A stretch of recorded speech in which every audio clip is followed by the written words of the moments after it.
And I saw Ian Carroll came out today on a live stream pleading with me to join in on the conspiracy. If you think that, I feel sorry for you. Because you are retarded. Actually, Nick, I wasn't pleading with you to join in on anything. I was asking or encouraging you to clarify your position on this whole thing. And oh boy, did you clarify it. And I suppose the only way that I can put it is that you clarified that you stand firmly with the Fed slop narrative that Tyler Robinson is the guy.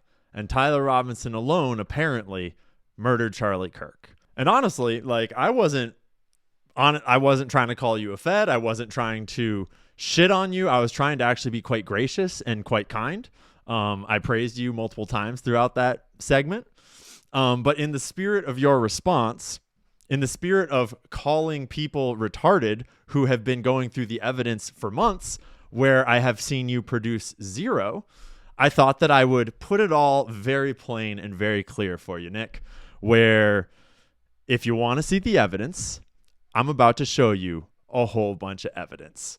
And I'm also going to go through your response and just break down how weird and fucking honestly Fed-coded it is. Your response read a lot like a Snopes article, and it was very uncomfortable to watch because I was not expecting it to be quite that. So, real quick, because this is the internet, we'll start with a quick cut of the whole thing, the evidence. And then we'll get into your response and breaking that down. And then we'll get into all the evidence step by step in one long go. This is going to be fun. Conspiracy theories are entering a dangerous... Information is the oxygen of the democracy. There's so much evidence out there that even if less than 1% is true, that would be enough to collapse the current paradigm and change the whole planet.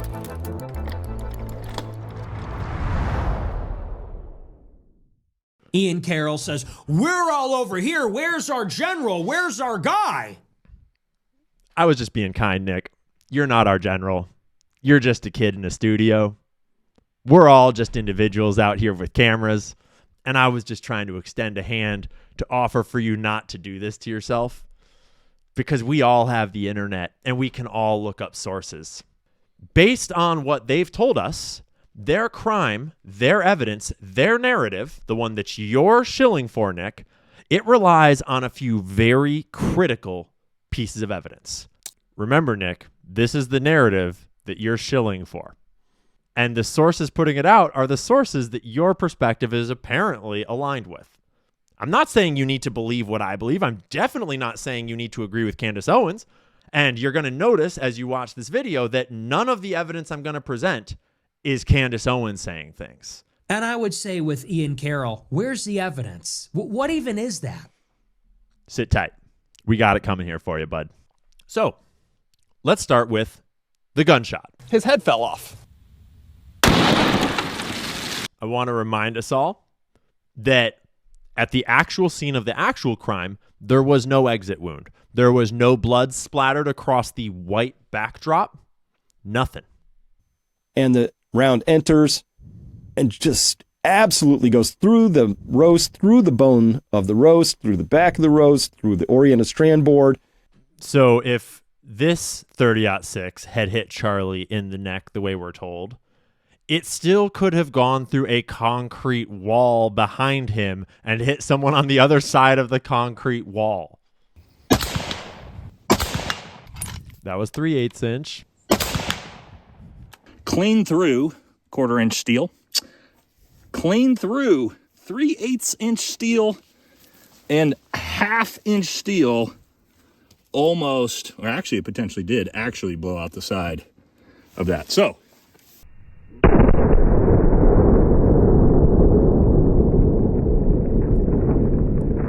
the 30-06, ladies and gentlemen.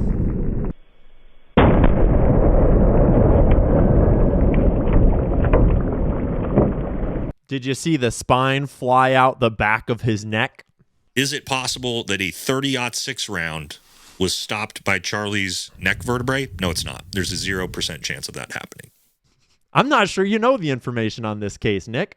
Because if you did, you wouldn't have stuck your neck out like this on a retarded take like this. Because it was just a bad move. It was dumb. People want to point out, oh, well, he was leaning in the other direction. He wasn't leaning in the other direction. Jewish donors play into all the stereotypes. I cannot and will not be bullied like this, leaving me no choice but to leave the pro-Israel cause. Because he was this close to telling the truth, and he died for it. So what changed in those 4 days exactly? What changed in those 4 days, Nick? This happened. For the last 10 years. Counting or not counting gang violence? Great. Charlie Kirk got shot in the neck. But that was not an entry wound that we saw. We saw an exit wound. So where'd that bullet come from? You don't bleed like, and I've shot guys closer than the camera was. And an entry wound doesn't look like that. An exit wound does. Do you know how many tens of thousands of global war on terror veterans there are that know exactly what it looks like when a high-powered rifle round hits a human body, especially in an area like soft tissue in the neck? You know how many people hunt out there and know exactly what a 30-06 round does to an elk skeleton? As we pull the protractor off, what's the first huge glaring issue you guys are going to see here? Oh, is that would have hit him in the teeth. Right in the fucking face. This is not possible, obviously. And these things matter. Because if it's not possible, then they have the wrong guy. And they are prosecuting a patsy. But, Nick, I would love to hear your evidence of how this is possible. I would love to see your analysis. I would love to see your sources, which I've never seen any of. Guys, if you're calling people like me a conspiracy theorist right now for looking at this story and looking at posts like that and going, that's total bullshit, guys, I'm sorry. But this is from top to bottom, start to finish. This entire thing has been pathetic from the FBI. Remember, Nick, this is the narrative that you're shilling. If you believe that, God bless your little heart. So, Nick, now that you've seen some evidence, which I'm sure you already were very familiar with, I'd love to hear your stance on why it's probably Tyler Robinson, and the feds are probably telling the truth. And that's really all you need to know that you're retarded, Nick. So, real quick, right off the bat, let's address the Fed shit. I'm not here to call Nick a Fed. That is not my goal. That was not my goal in my original video or stream. That is not the goal of this video. Y'all can make up your own mind. Personally, based on my understanding of COINTELPRO and Fed infiltration of organic spaces, I'm of the belief that you can't trust anyone. You can't trust Nick. You can't trust Tucker. You can't trust Candace. You can't trust me. You can't trust anyone except for yourself and God. And so it's kind of meaningless to try to call people feds unless you have like literal, clear, hard proof.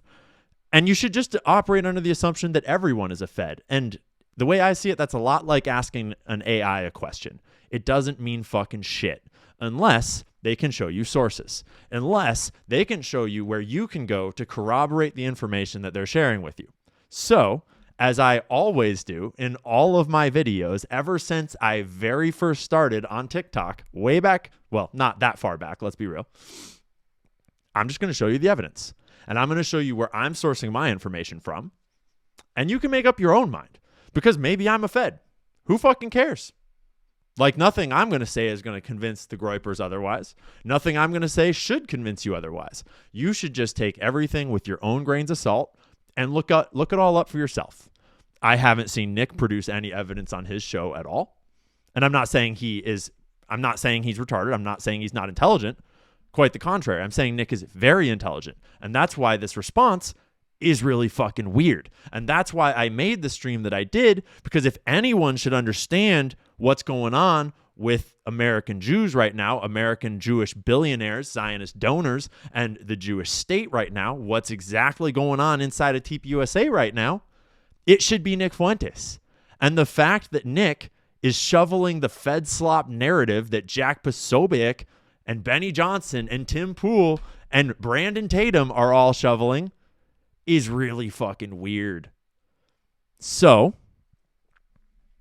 if Nick wants to do it, we'll do it. We'll go through his response, and then we'll show him the evidence that he claims doesn't exist, or that he's never seen, or that he... something? And I saw Ian Carroll came out today on a live stream pleading with me to join in on the conspiracy. Wasn't pleading with you, bro. I was just asking you to clarify where you stood. And you very thoroughly clarified where you stand. Ian Carroll, the conspiracy theorist, he's making videos about the conspiracy behind Red Lobster, the conspiracy behind... So first, note that Nick is doing what the mainstream media does, where he attaches a little like Fed jacket to the start of your name. Alex Jones, the crazy conspiracy theorist. Nick Fuentes, the anti-Semitic Nazi. Ian Carroll, the conspiracy theorist. Actually, Nick, what you're referring to is the fact that corporations often engage in collusion, conspiracy, corruption, and all sorts of other shit. And you're referring to a really dope episode that I did when I was hosting Candace's show while she was on maternity leave, where I tied together the fact that Red Lobster had colluded with their shrimp supplier in order to manipulate prices, extort cash, and it actually ties directly into a global marketplace of slavery that is fueling the entire shrimp industry. And the fact that every time you buy shrimp at the grocery store, you're almost certainly buying slave farmed shrimp. And it's fucking wild. And once you learn about that story, you'll never eat shrimp the same way again. But I'm digressing into talking about journalism, and you were talking about something else. Speaking of corporations doing shady shit, I thought I'd drop an ad on you for the Buyer app. Designed by yours truly to help you figure out who the hell you're giving all your money to when you go to the grocery store. You can download it for free on the Google Play Store today, coming soon to the iOS store too once they figure their shit out. And you can use it to scan any product in the grocery store and find out who actually owns that product and who are you actually giving your money to. So that if you don't want to be giving your money to BlackRock, Vanguard, State Street, all the banks that own basically everything, and would rather support a family or founder-owned company, someone that actually cares about what they're feeding you, what they're putting in your skin and on your body, Buyer app is here to help. We don't take any paid ads. There's no strings attached. We have no investors. We own the thing outright, and we made it for you so that you can get a little more informed about what the hell is going on in the grocery store and who is taking your money. That's the kind of ad I like to run. Founder-owned, supporting founder-owned. I hope it helps. Now, back to the video. Applebee's, the conspiracy behind Burger King. See, I've never talked about Applebee's or Burger King. He's just doing a little label to try to character assassinate before he gets into his arguments. He does a live stream tonight and says, where are you, Nick? We're all aligned on this against the Jews, and you are agreeing with Crowder and Tim Pool and everybody else. I'm not against the Jews. I'm aligned towards the narrative makes no fucking sense. We have plenty of evidence to say the narrative doesn't make sense. And when you look around to see who the most likely culprit is, once that narrative doesn't make sense, there's pretty much an obvious answer. We don't have proof of that. We haven't solved the case yet. That's what journalists do, is they try to figure shit out. You're welcome to join. We need you. Why are you with them? And I would say with Ian Carroll, where's the evidence? What even is that? Sit tight. We got it coming here for you, bud. Everything other than evidence. They're going to say, well, Israel kills everybody else. Nope, that's not what anybody's saying, Nick.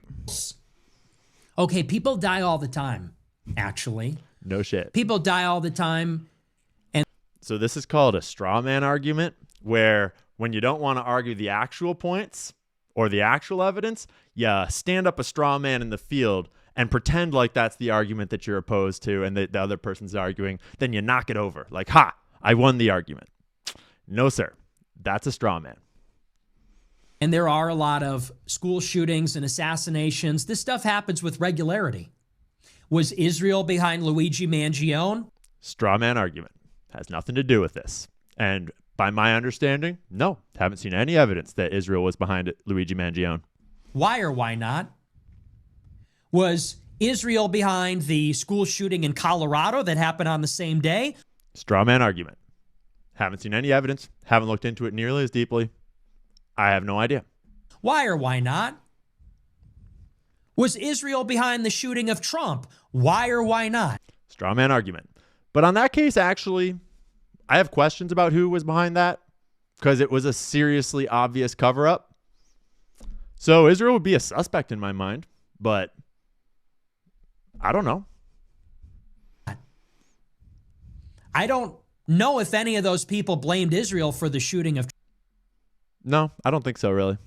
Trump. Was Israel behind the Las Vegas shooting? Straw man argument. Nope. And I've produced content about that. And you could have watched it and realized that I did not blame Israel for it. It's possible that they're involved because it kind of seems like some complicated geopolitics going on. But I don't know. Why or why not? Because the heuristic seems to be Israel is behind literally everything. Nope. No one's saying that, Nick. That's a straw man argument. And it's pretty fucking funny coming from you. Literally everything. Not most things, not things we can demonstrate with evidence. No, they're See how he actually almost got to what people actually say is things we can demonstrate with evidence. But no, that's not what the argument is. I'm putting up a straw man so I can knock it down. Behind literally everything. And if they're behind literally everything in the past, then it's safe to assume they're behind literally everything in the future. No one's saying that. And that is ridiculous. That doesn't make any sense. Why? Charlie Kirk was Israel's top guy. Yeah. Go on. I don't know how much more clear you can make it. And here's a perfect example. Hey, Ian Carroll. Why?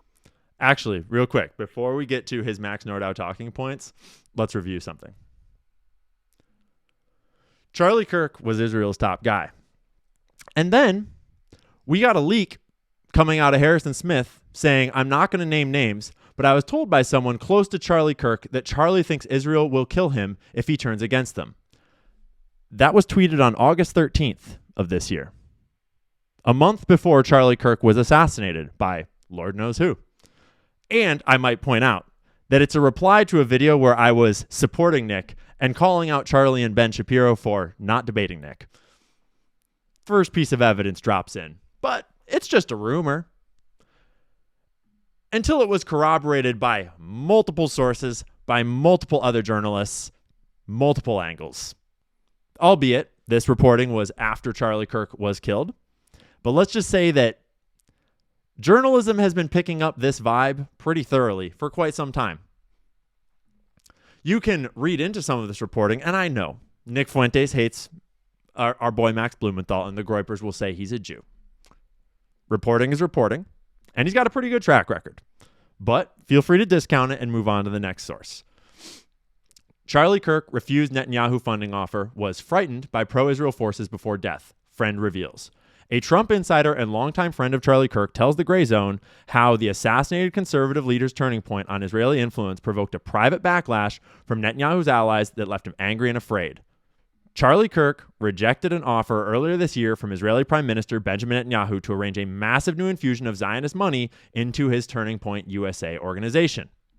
In the weeks leading up to his September 10th assassination, Kirk had come to loathe the Israeli leader, regarding him as a bully, the source said. Kirk was disgusted by what he witnessed inside the Trump administration, where Netanyahu sought to personally dictate the president's personal decisions. Kirk strongly warned Trump last June against bombing Iran on Israel's behalf. Charlie was the only person who did that, they said. He was afraid of them, the source emphasized. Or, the other thing you could do, Nick, if you wanted to clarify exactly how Charlie felt about Israel, is you could read his own text messages, which I can't help but notice that you seem to never mention. And I can't help but notice that you were on the same side as all the people dogpiling, saying that this is bullshit. Like, We had all these Zionists coming out and trying to whitewash Charlie's perspective on Israel, just like you might expect in this scenario, until Candace Owens dropped these text messages. Quote, Jewish donors play into all the stereotypes. I cannot and will not be bullied like this, leaving me no choice but to leave the pro-Israel cause. He sent that to a group text chat with a bunch of his big Jewish donors in it. You think he was just kidding around? Or does this not qualify as evidence to you? But right, he was Israel's number one guy. You know how you know a lot about the history of Jewish organized crime, Nick? The mob? You know what happens to someone when they try to leave the mob? When they try to walk away? Let alone when they become a traitor? In fact, his closeness to the whole situation, his closeness to Israel, is one of the best and biggest arguments for why Israel is a suspect. Similar to how when a wife is killed, you should probably look at her husband. And it's something like 40% of married women that are killed by some form of lover. I don't know how much more clear you could make it. And here's a perfect example. Hey, Ian Carroll, why did you on This part's amazing. September 7th tweet at Charlie Kirk, you're working for the Jews that killed Jesus? On September 7th, 2025, you tweeted that Charlie Kirk is working for the Jews that killed Jesus. Was I wrong? And I didn't say the Jews who killed Jesus. You know what I said. On September 11th, you were absolutely certain that Israel killed him. Actually, that's not what I tweeted. But first, Nick,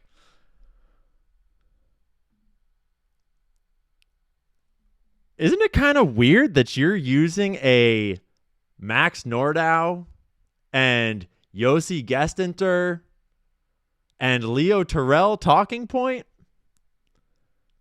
Isn't that a little weird?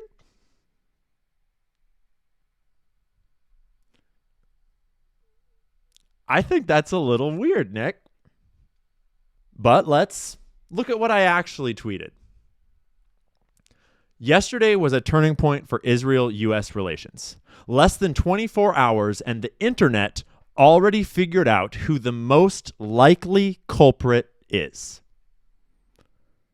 The most likely culprit. Sorry, I said was. He was their friend. He basically dedicated his life to them, and they murdered him in front of his family. Israel just shot themselves. And Nick, I don't think I need to educate you about being a little bombastic on the internet. And I stand by this tweet. Because he was this close to telling the truth, and he died for it. So what changed in those 4 days exactly? What changed in those 4 days, Nick? This happened. For the last 10 years. Counting or not counting gang violence? Great. Right?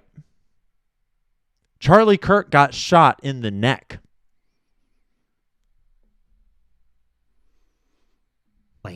What irrefutable proof did you get in those 4 days? On September 7th, you said Charlie No one said irrefutable proof, but I'll let you finish your sentence. Kirk is working for the Jews that killed Jesus. On September 11th, the day after he was killed, you were certain, beyond a shadow of a doubt, that Israel That's actually not what I said. killed him to silence him. How does that even happen? Before we had a suspect. Actually, Nick, we'd already had two suspects, if you recall. One of them was this guy.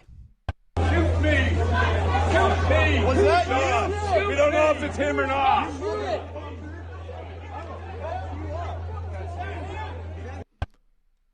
On September 11th, we were fed this critical piece of Fed slop, which you appear to be defending. A bolt-action rifle, which this technically is actually not a photo of the weapon, which will become very relevant later. This is just some other photo that the news agencies dug up, but the FBI and law enforcement told us on that day that Charlie was shot with a 30-06.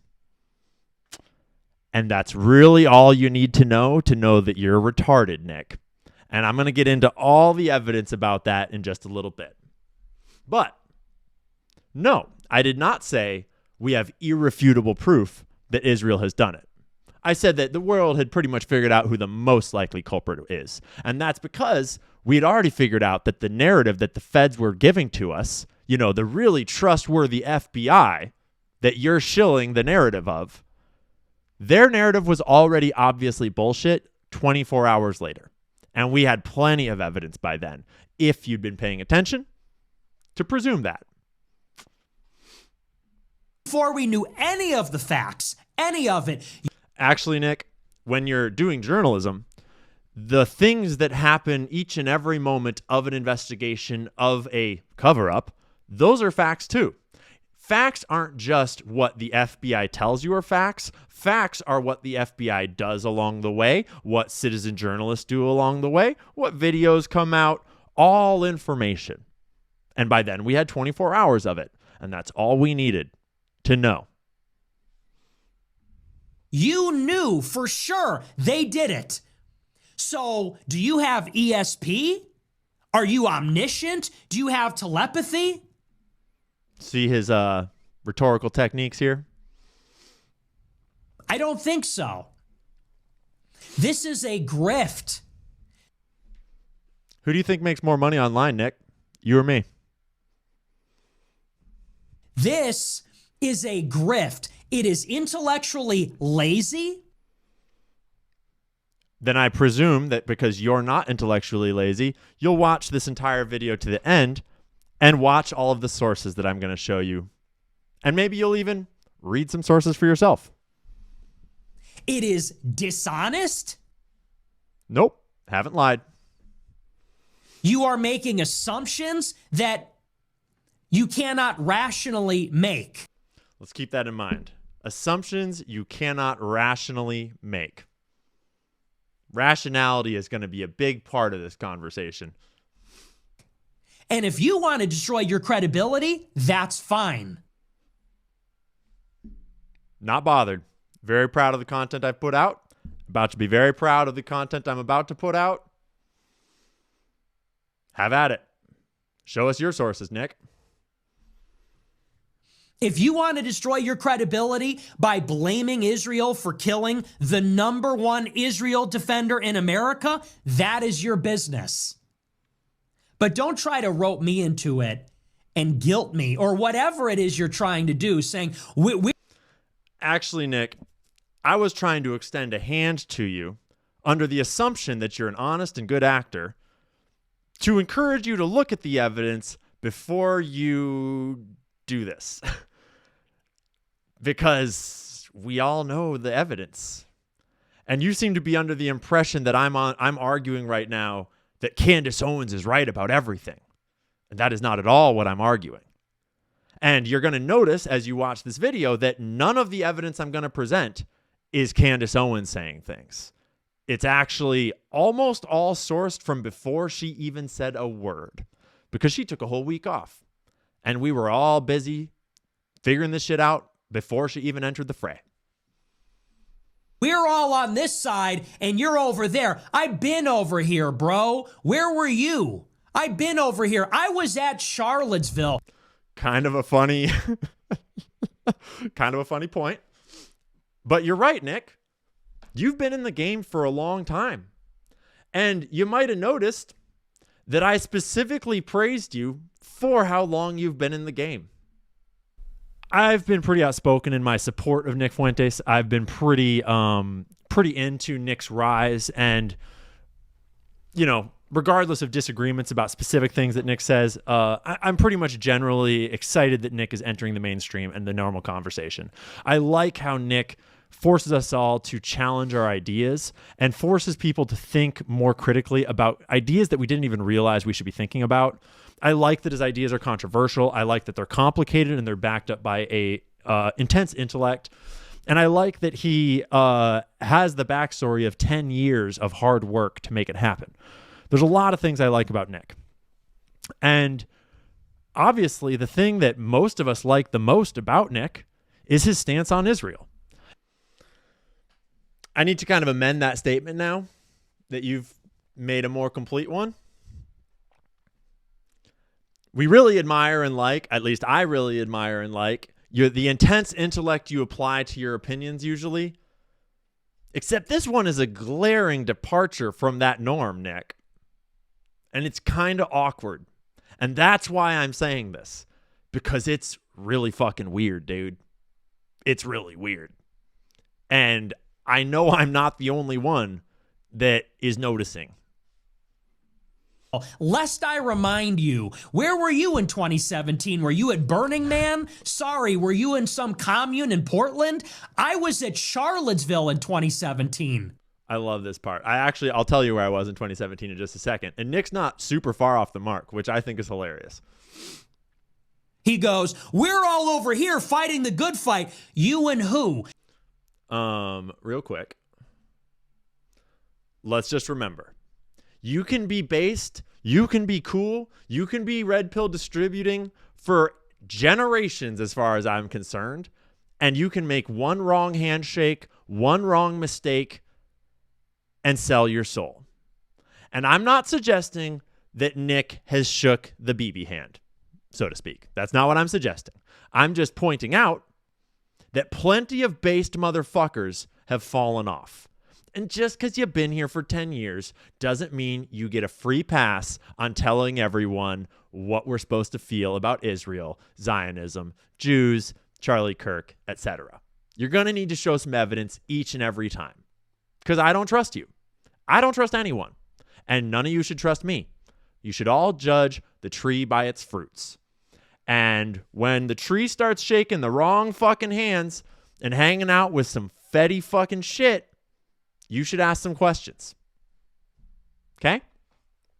Now, as for where I was in 2017, Nick is going to love this part, but I'll tell you. Where did I pull these up? Now, I think this part's hilarious because Nick's not super far off. I mean, I grew up as a leftist. I was living in Washington State before this. And in 2017, I painted my Subaru Outback. Yes, that is correct. With a mural of the mountains from where I came from and some fucking trippy hippie art on the top. And I hit the road with all my rock climbing gear and I went down to Utah, to Indian Creek, pulled into the creek, did a whole bunch of crack climbing down there, met a bunch of homies. I was totally solo. This is before I had a dog. Climbed a whole bunch of red rock. Then I drove down to Mexico and climbed in Potrero Chico. This was like across several months, maybe 3-4 months. Took a huge fall in Potrero Chico and hurt my back. Fucking super scary. Drove all the way down to Guatemala. I have a photo of that here somewhere. Went down to Guatemala, hung out in Guatemala for a while. Worked at a treehouse hotel, avocado farm down there for a couple of months through the Christmas holidays. Had a crazy fucking drive down through Mexico on the way down there. I got stories we're not going to get into. And then on the way back up, I visited Yosemite, and I went to a whole bunch of music festivals on the way back up, actually. And I worked harm reduction at a bunch of music festivals where you roam around all night and save kids that took too much fucking drugs. And it's a really fun job, and I'm super fucking good at it. And I had a great ass time. And but I didn't go to Burning Man. Burning Man is a whole other thing. And then eventually I made it back to Bellingham. And by then it was 2018. So that's where I was in 2017. Nick, in case you wanted to know. You and Candace Owens, who was working at Daily Wire last year? You and Candace Owens, who was working at Daily Wire. You and Tucker Carlson, who was working at Fox News. In 2017... Actually, Nick, there's a whole bunch of other people that we would all know to be sort of like in your camp, in the Groiper camp, in the J-Pilled camp. There's a lot of them that are on to what's really going on with Charlie Kirk, and I'm not going to try to name everyone's names and pull them into it. They can choose if they want to jump in here into the mud with us or not. But yeah. But I'm proud to be over here with Candace. I'm proud to be here with Tucker. Proud to be here with you, anyone who's on the side of truth and evidence and information. I don't care if they're feds. I don't care if they're assholes. I don't care if they're black, white, fucking new, old, whatever. Ben Shapiro could come join us over here, and I would be stoked. I don't care. 10 years ago, I was at Charlottesville. In 2019, I led the Groyper War against Charlie Kirk, calling him an Israel shill. It is 2025. Nothing has changed. For 13 years. Actually, Nick, Charlie Kirk got shot in the neck. Actually, Nick, a few things have changed. X got purchased by Elon. Think of that what you will. You got let back on X. You started going all the mainstream podcasts. All sorts of things have changed, actually, Nick. And that's kind of why we're having this conversation, isn't it? Years from the time Charlie founded Turning Point until today, that organization was owned by Israel and served. This part is amazing because Nick starts actually making my points for me without really realizing it. Served Israel, and everyone knows that. In June of this year, Charlie texted Dinesh D'Souza and said, Nick Fuentes is vermin. We've been fighting him for 6 years. He's anti-Semitic. In August, he said, I'm anti-Semitic garbage. And I mean... do you consider yourself an anti-Semite, a noted anti-Semite? No. Okay.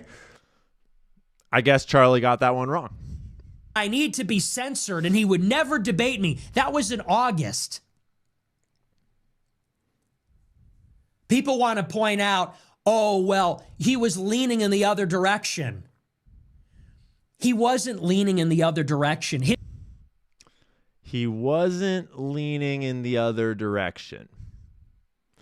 Jewish donors play into all the stereotypes. I cannot and will not be bullied like this, leaving me no choice but to leave the pro-Israel cause.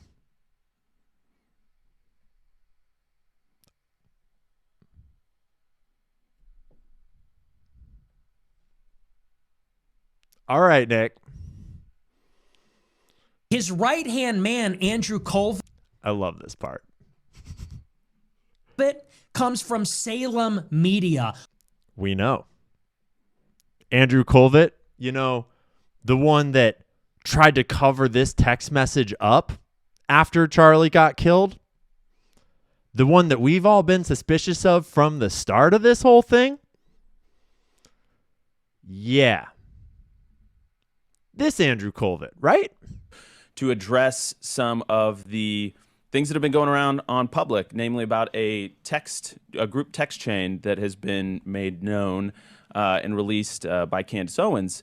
And I just want to address it head on because, that was a screen grab that I had shared with people. So it is authentic. And I want to go into it because I actually am really excited that the truth is out there. Can't you tell how excited he was that the truth was out there? Now that he was exposed as having had that text message for weeks and letting the smears of Candace go on and on and on, despite knowing for a fact that Charlie had told the Jewish donors that he was going to abandon the pro-Israel cause, he just let Josh Hammer and all of these fucking shills, Rob McCoy, all of them try to whitewash Charlie's legacy. Benjamin Netanyahu, he'd let Benjamin Netanyahu try to whitewash Charlie's legacy. That Andrew Colvin, Nick, is that the one? The one that we might have some questions about? Look at who's involved in Salem Media. Oh, we have. It is a Christian Zionist outfit. It is in bed. Some of the people involved with Salem Media are in the comments of our exchange here, Nick, defending you because you're arguing their points. With Israel. You want to know how I know that? Melissa Straight used to work there. from Prager University. She also used to work for Unit 8200 Oh, we know. in the IDF. That's where Andrew Colvett comes from, and he was Charlie Kirk's right-hand man. Not sure what we're proving by saying that Charlie was in a den of vipers surrounded by Zionists. That's kind of the point. Charlie Kirk appointed Andrew Colvett to lead their struggle session about Israel after the Turning Point SAS conference in July. When Israel bombed Qatar in contravention of Trump's own foreign policy, who did Charlie Kirk invite on the show to do Hasbara and explain the party line? Ben Shapiro. Nick acts like Turning Point is as simple to run as his show, and that there's no oversight, there's no joint decisions, there's no complexity at all. It's just Charlie makes every decision purely. I don't know how that decision was made, Nick.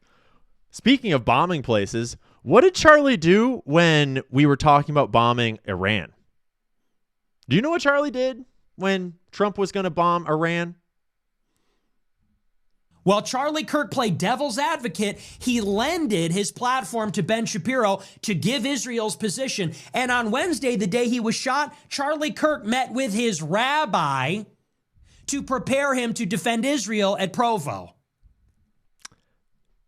He also allegedly sent a text the day before saying that he was afraid Israel was going to kill him.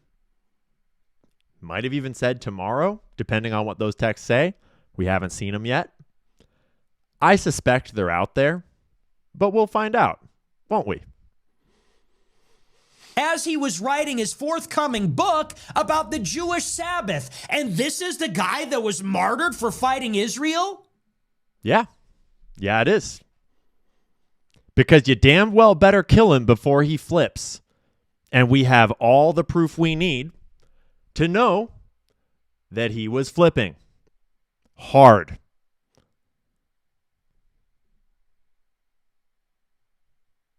That's exactly the time when Israel might kill him, let alone if he was offered a shitload of money by Benjamin Netanyahu and turned it down, if there was a quid pro quo in there, if there was something disclosed to him about how that money might get transferred, if he might have learned something that is not okay for him to talk about. That's exactly the kind of thing you might kill him about. And the urgency with which you might need to kill him as you watch this flip happen, as you see this text message go out, that urgency is going to play into the evidence that we're about to go over here.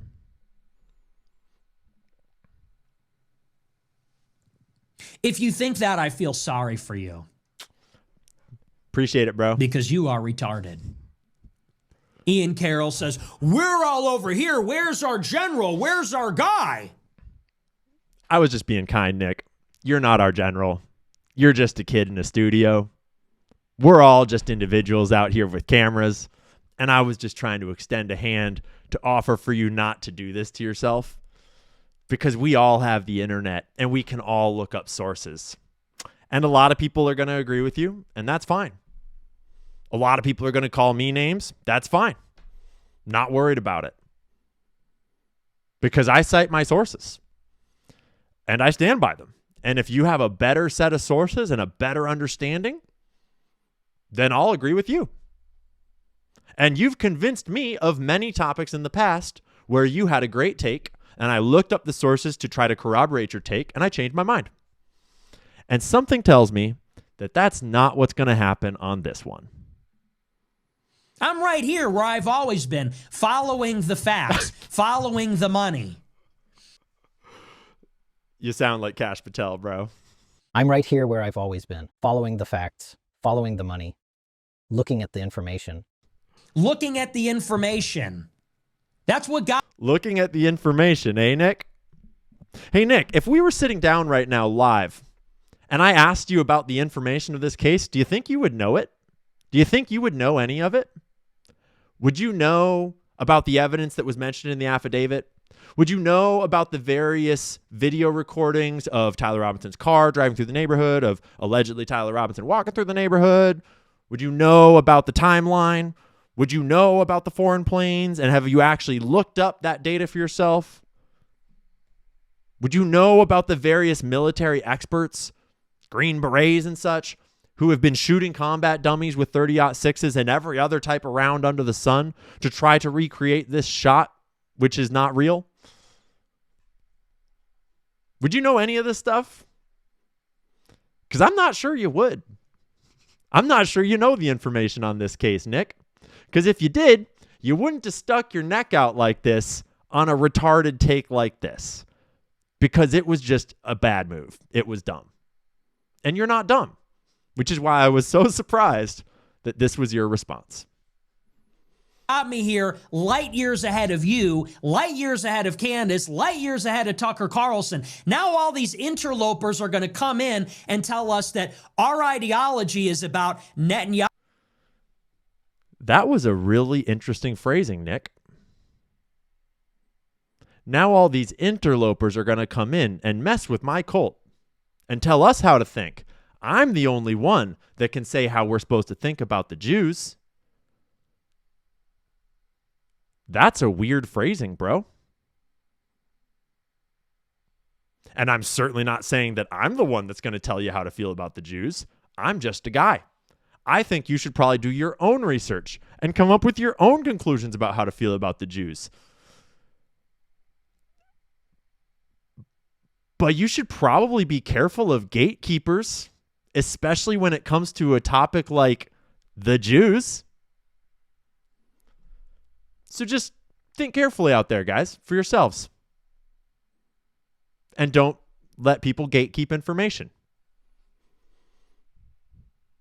Because that was really weird wording. Yahoo and Israel's foreign policy and this kookery. Oh, and actually, this is a good point, too. Let's rewind. Years ahead of Candace, light years ahead of Tucker Carlson. Now all these interlopers are going to come in and tell us that our ideology is about Netanyahu and Israel's foreign policy and this kookery.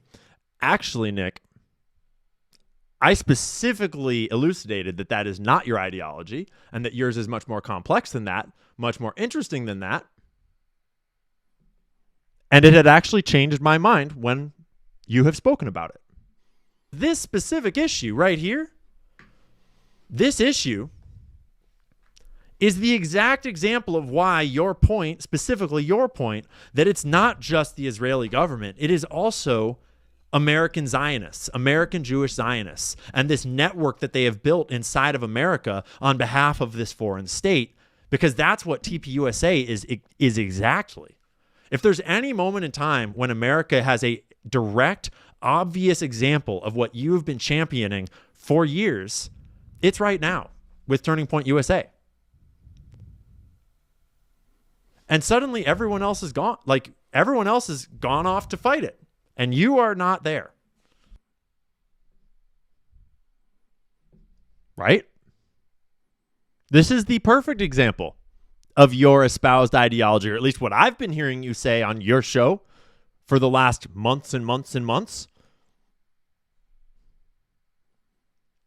This is the perfect example of American Jews subverting America from the inside, from within our institutions, using their American Jewish money on behalf of Israel. And it is the perfect example of why the issue is more complex than just the government of Israel, just Bibi Netanyahu. So where are you? Why aren't you pointing at it? I'm not saying you need to believe what I believe. I'm definitely not saying you need to agree with Candace Owens. I'm not even saying you need to think that Israel had anything to do with killing Charlie Kirk. I just can't help but notice that you're not even using this opportunity to point out your exact point, using the biggest story in the country at least in our recent lifetimes. Probably since 9/11. Although, you could argue that. No, sorry. Absolutely not. That's totally ridiculous. Totally ridiculous. Oh, it's totally ridiculous.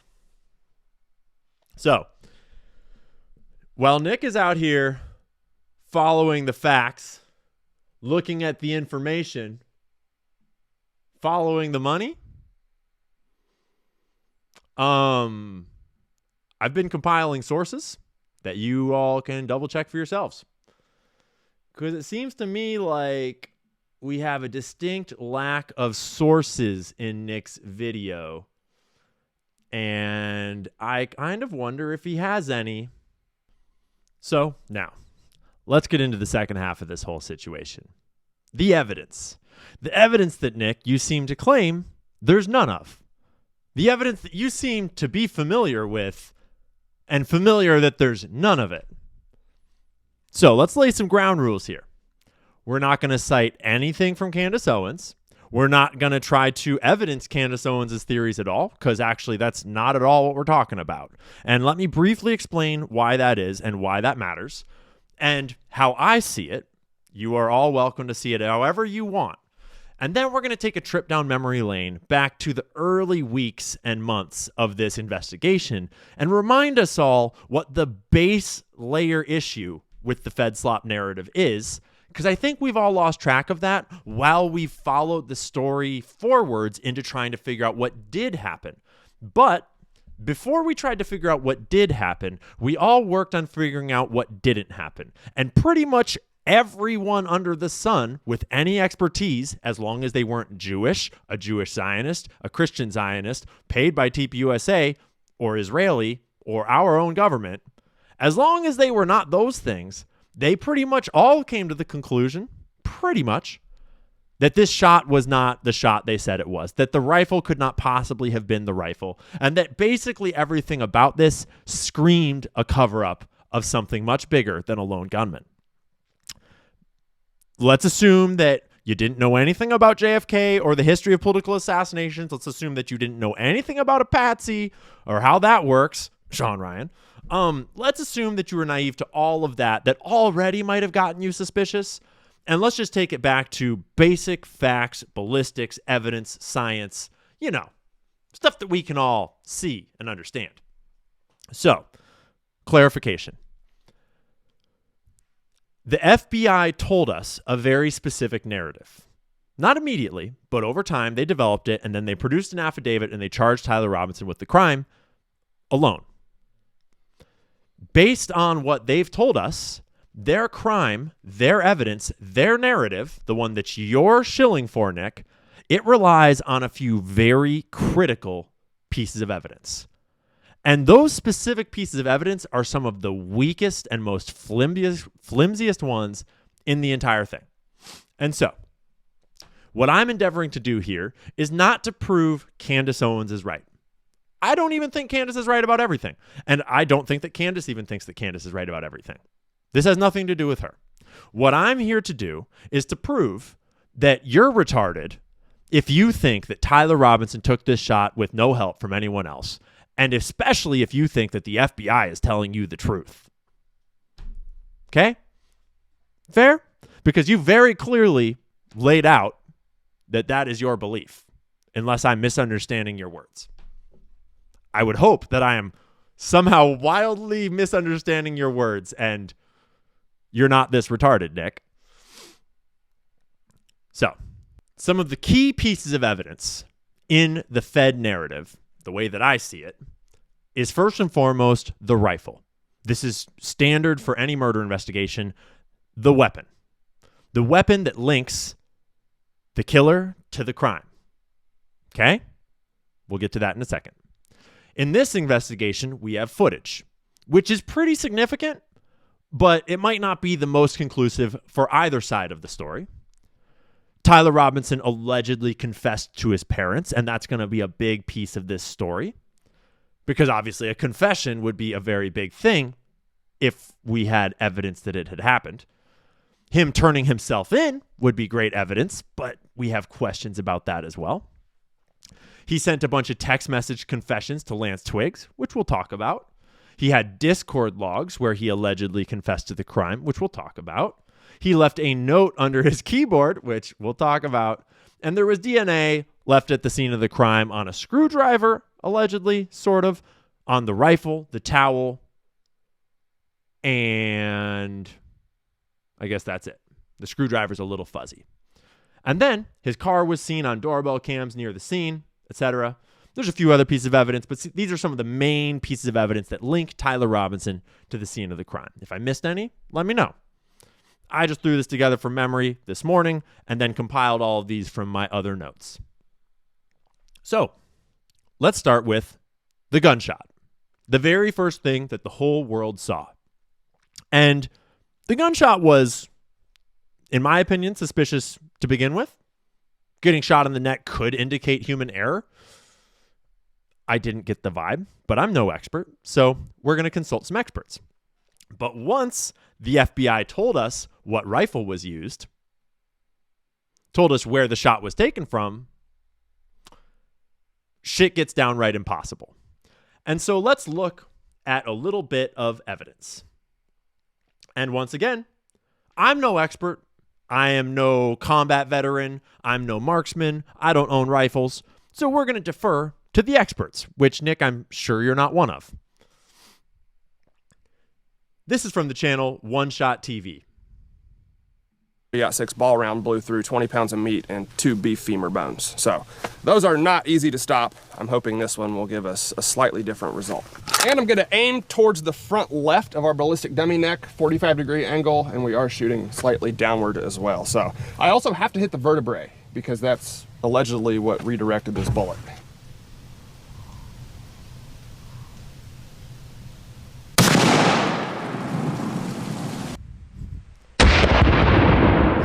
I can see the neck fall out onto the ground from here.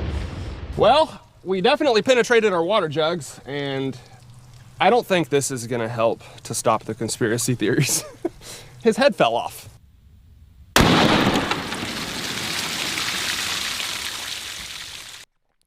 I want to remind us all that at the actual scene of the actual crime, there was no exit wound. There was no blood splattered across the white backdrop.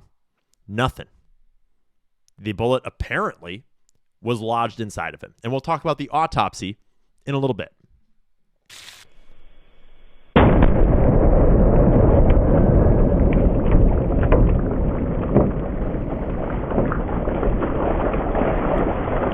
Did you see the spine fly out the back of his neck?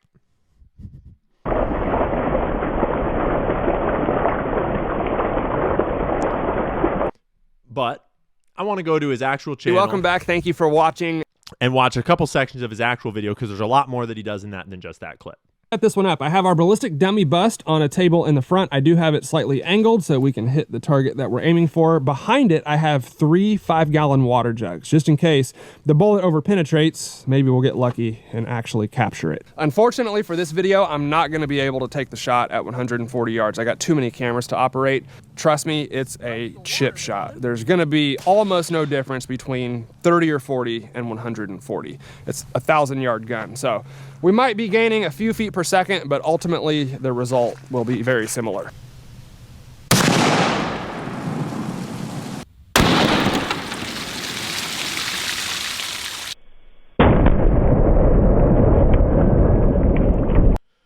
So to clarify, when the shot was first shown on camera, if you were experienced with guns, marksmanship, this sort of thing, you could have ascertained that there was no exit wound, there was no blood splatter behind him on the white backdrop. And almost every rifle round, you would expect some sort of blood splatter. You would expect a lot more carnage from this shot if it was a rifle. And that not existing, but it being the type of shot that it was, but apparently no shooter in the crowd with a handgun, gets pretty weird pretty fucking fast. So it was a pretty suspicious shot right from the start. Let alone once they told us that it was a 30-06, one of the biggest rounds that people use. Now, one thing I do want to say is we know how realistic the bones are in these ballistic dummies. We've proven it time and time again in a million videos. They usually react exactly like you would expect, and they stop a lot of calibers. One caveat I do want to give is I would imagine on a real human spine, there's a lot of muscles and tendons and discs, and I mean, that's what supports the whole human body. So I would imagine a real spinal cord is probably a little tougher than one of these, but I mean, you can see how thick that bone is, and they do even have like simulated spinal cord rods running through there as well. So this is the thickest bone in the ballistic dummy, and it was no match for the 30-06. Now I also want to say, I think the ballistics gel in front of the spinal cord on these ballistic dummies is probably tougher and denser than a real human neck. If you relax and just push on your neck, it's extremely soft and it wouldn't do anything to slow down a bullet. The ballistics gel on these is, you know, pretty firm, and you can see the damage that we have before it even got to the bone. So let's watch some more shots. So hopefully we're not too far off. This is Full Metal Jacket. They're the same bullet weight. We should be able to hit it. Dude, well, that was insane. I don't even know if it hit the bone, to be honest with you. Yeah, the point of impact was a little bit higher on that one, so we didn't even hit the bone. We'll try it one more time.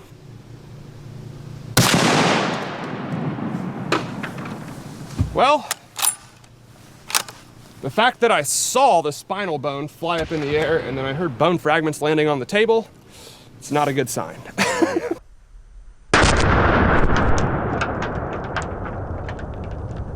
To the shoulder. So I've got it in a cinder block propped up on the table. Now about he's as going to good as shoot I the can skull get it. just this for one, funsies. we are going to use the 150 grain Hornady. Let's see how effective a 30-06 actually is.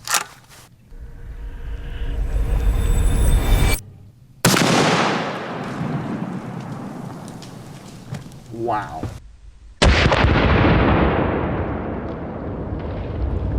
You might also notice how loud the sound is. The mist, dude. I hope you guys could see that on camera. You probably couldn't. When I took the shot and stood up, the air was just filled with a blue mist. I think that was a good hit.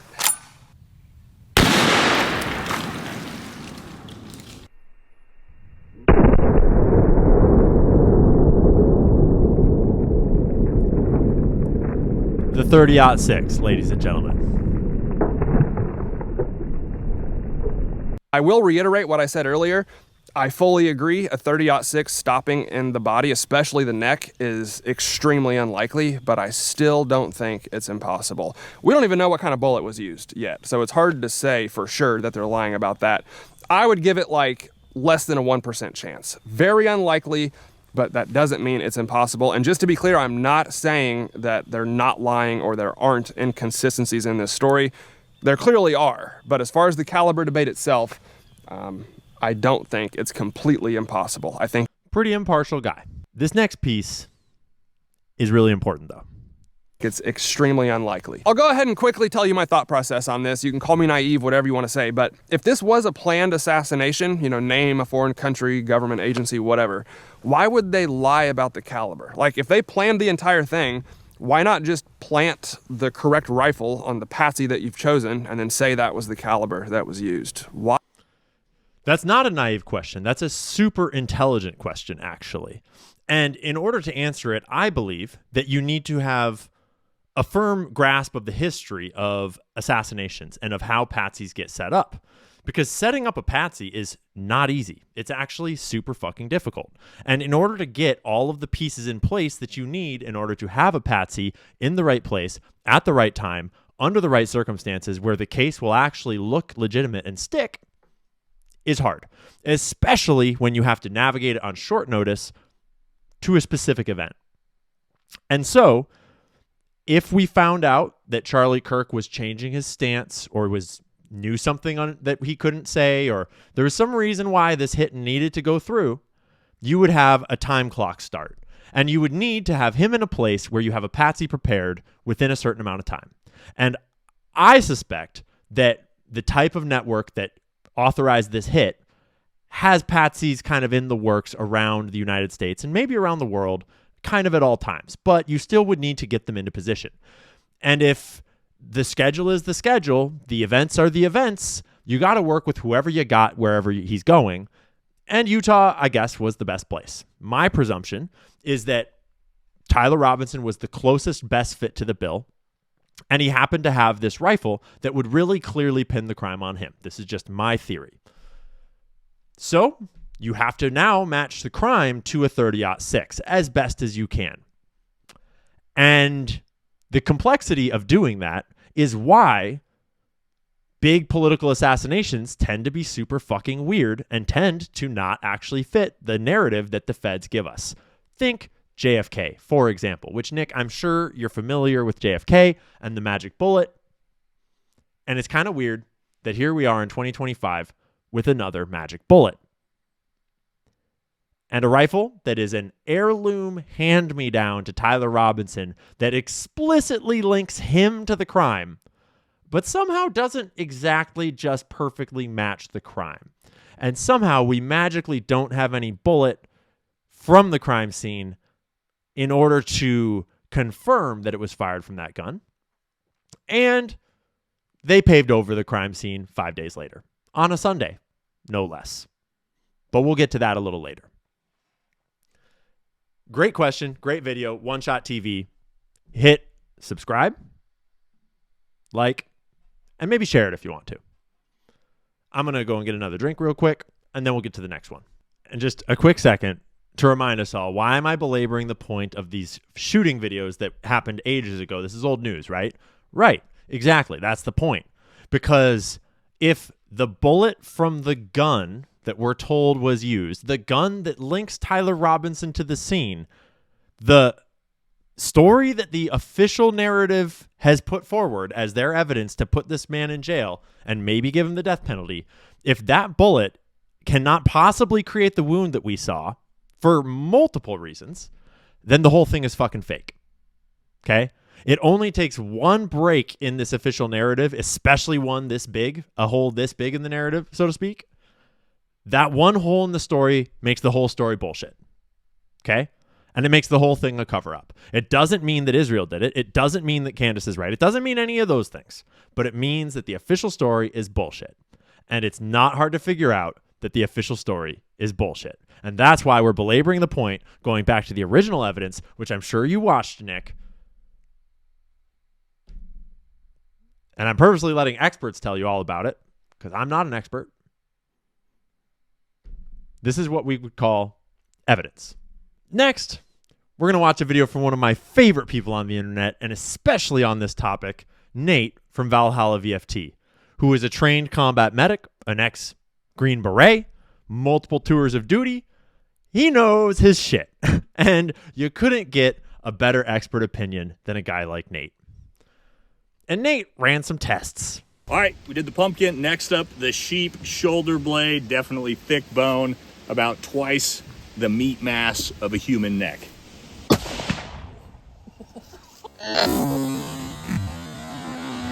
That's straight through. Doesn't surprise me. That's the bone was going through there. Yeah, so as we can see, the sheep shoulder blade annihilated. 30-06 basically ripped this entire thing in half, straight through, no bullet.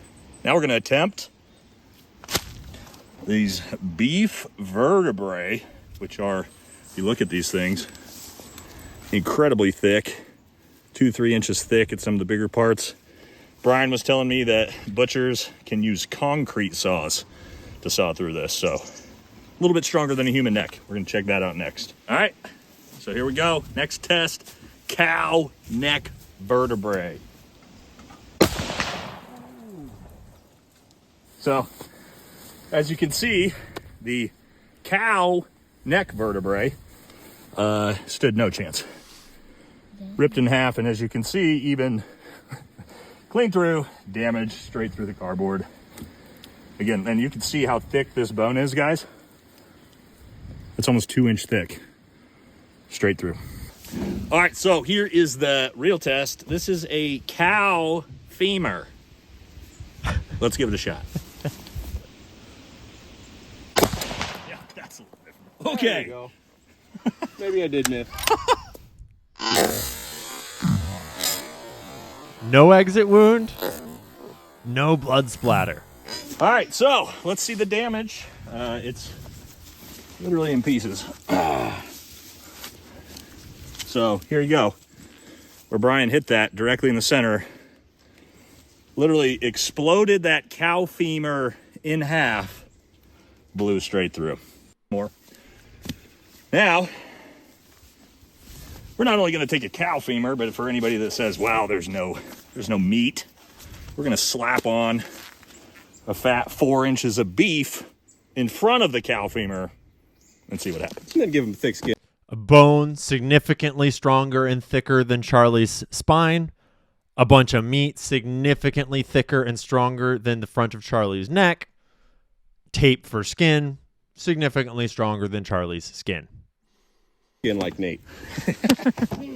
All right, last test on the meat. Again, cow femur, bunch of beef, thick tape, and then we're going to move up to the steel. Here we go.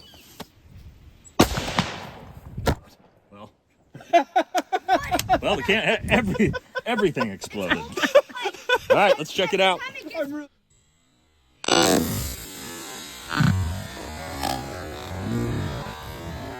All right, so let's take a look at the crime scene. As you see, the entire thing exploded on us. Our camera got knocked down, flew through this, as you can see.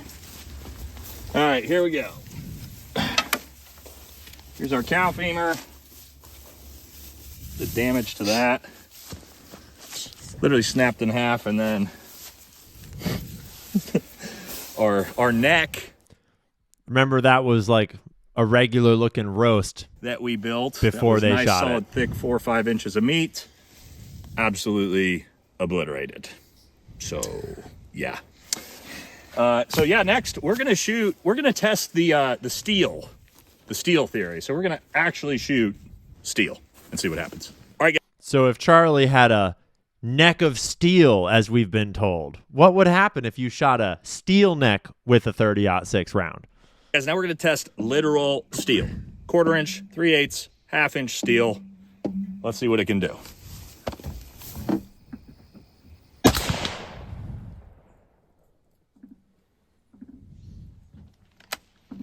No.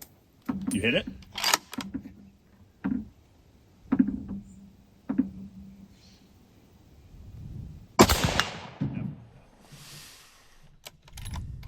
That was 3/8 inch.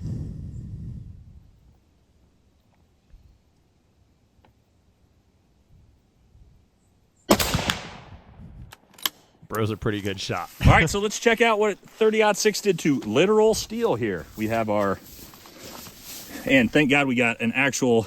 You can tell that they purposely put the shots all as one take so they could show you how good of a shot he is. Competition shooter here to hit this 2 inch by 2 inch plate from 100 yards, which I probably wouldn't have been able to. Clean through 1/4 inch steel. Clean through 3/8 inch steel and 1/2 inch steel. Almost, or actually it potentially did actually blow out the side of that. So, yeah. Guys, final thoughts. Literally nothing we brought out here today could stop a 30-06 round. Literal steel can't stop a 30-06 round. So actually, the whole man of steel argument doesn't even make sense, does it? So, we just wanted to bring this one to you guys, show you what a 30-06 round can really do, and so we can sort of kind of stop the confusion about if this was possible or not. And hope you guys enjoyed this one. We'll catch you in the next one. So you see why, as soon as this event occurred, all the military men, all the hunters, like half of America immediately had some serious questions about what we were being told. Yeah. So if you're not familiar with Dr. Chris Martenson, this video is much longer, much more all-inclusive. He's a very thorough man, very much more scientifically minded, and he recorded his testing and findings much more meticulously than most people. And he has a couple of really great pieces in this, and then we'll smash a whole bunch of shooting footage together as quickly as we can. That we understand what's going on here. And by the way, this is a cross-section of the human neck right about at the C6, C7, which is the lower cervical bone area there. And somewhere between the C6, C7 bone, if this shot came in at about a 10-degree angle, it would have missed everything. It would have mainly gone through muscle. So that's why we're going to use pork roast, because we think that most carefully mimics the muscle. Did you catch that? Based on the location of the shot and the location of Charlie, which earlier in the video he meticulously angles out and shows why this is probably a relatively accurate representation of where the shot would have hit the neck, there's actually not a lot of indication that it should have hit the bone in the first place. It very well should have gone straight through his neck muscles and tissues and not even hit the vertebrae, making this an even more problematic question. But just for good measure, people are testing the bone part out too, because that's the only way you could ever possibly imagine that there was no exit wound, and because all the TPUSA leakers have told us that the autopsy says that it hit the vertebrae and then traveled down his spine and obliterated him. Muscle structure that you would find in a human neck. This is where the bullet would have gone. For it to go into the body, we have to believe it would have done two things. It would have had to take a hard turn in towards the center of the body and then been impressed by or stopped by these bones here, enough to get deflected down into the body. And we're going to show that that's just not a realistic possibility here. I would encourage you to go and watch Chris Martin's full video if you want to really get the context here, because he explains the setup of everything. He shows all sorts. He's very, very thorough, and I would encourage you to support his work and to watch the whole video. But we're just going to montage a whole bunch of shots now. So now we want to dial it up a little bit, and we have these roasts which had the bone in. This is an 1.25 inch bone. A leg bone of a pig is a lot more dense than the cervical neck bones of a human. This bone has to hold a lot of weight. It's got a big, fat 1/4 inch-ish wall around it, before you get to the marrow. These are very hard bones, and they're solid, one piece. So you would think if anything was going to deflect this, here's what would happen. So now this was shot with a 180 grain hollow point. The bone was hit. It was shattered. You see this huge hole that came out the backside here. And that's because the bullet came in, it probably mushroomed a bit, but the bullet went straight through, but it was carrying so much of the bone material with it that too punched through. This is a 1/2 inch oriented strand board, and it's just astonishing. And you can figure out roughly what the hole was in the backstop. But man, these things blew giant holes out of the backstop. So it's kind of hard to get it exactly right. So now here we're going to watch a 220 grain bullet, which is a big, heavy thing, right? And look at the giant monster hole it made in the back of this. And by the way, Nick put a cinder block here to backstop it, because I just said, can anything stop these rounds? It went through the cinder block. Wow. Through the first wall of the cinder block. Great camera. So glad we have this. So now we know. It took this whole cinder block and shoved it. So just watch this happen again. From here, and the round enters, and just absolutely goes through the roast, through the bone of the roast, through the back of the roast, through the oriented strand board, and into the cinder block. And by the way, it pushes and shoves that whole cinder block backwards, because these things are carrying just an enormous amount of force. Here's what happened. So if this 30-06 had hit Charlie in the neck the way we're told, it still could have gone through a concrete wall behind him and hit someone on the other side of the concrete wall. Okay? And I mean, literally, like a literal concrete wall is stronger than a cinder block, but you get what I mean. Happened. This front of that cinder block had a big old hole with a concave pattern because it was struck from this side. And the bullet actually did stop on the backside of the cinder block. So that's kind of what it takes to stop a 30-06 round. So then here's just variety of things we just shot over and over again. Spoiler, 38 shots were taken. None of them were stopped by any of these roasts. This one here is roast number 5. I believe this one has just been shot with a 220 grain. I think that's what this one is. I'd have to check the show notes again.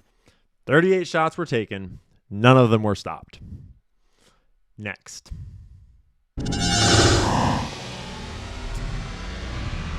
People got really into this whole process of testing out different ways of doing the shot, and Range Day Bro even set up a theoretical shot of what a lot of people were suspecting was that it had actually been a shot from behind, and he tested that out too with a ballistic dummy, which we're not going to get into because it's a theory that is not the point right now, but there's all sorts of stuff out there to give different evidence to this whole thing. This is actually a clip from a video that is no longer on YouTube. I'm not sure why, but it is preserved inside of one of Valhalla VFT's videos. It's from a channel that was, I guess, called US Overwatch, where he does a different version of the test.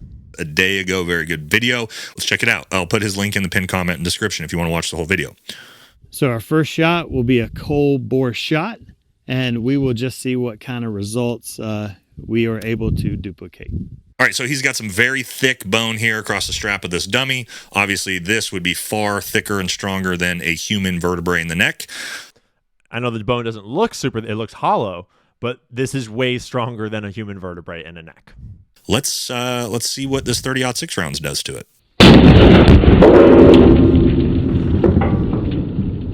Wow. Yeah. All right, from this angle, as you can see here. Huh. Not only does it go through that bone, it explodes the bone. So now we're going to give it, reset it back up and put the ballistic plate in front of it and see if we can't duplicate that shot as well. Right now, he actually shoots a ballistic plate with 30-06 round. Destroys the plate. Second things there, just ripped the entire half of that plate off. So this is back when people were still speculating that Charlie was wearing some ultra concealed body armor, which we have multiple versions of confirmation that he was not, but just to give you a sense for how powerful these rounds are. Now, the autopsy, which we still haven't seen. Because, yes, this is actually what is being put out. So, yeah, here you go, Fox News Today. Man of Steel. Charlie Kirk's body stopped a bullet that would typically just go through everything. Remember, Nick, this is the narrative that you're shilling for. And it was an absolute miracle nobody else was killed. And the sources putting it out are the sources that your perspective is apparently aligned with. So just pay attention to who's putting this information out and what it is they're saying.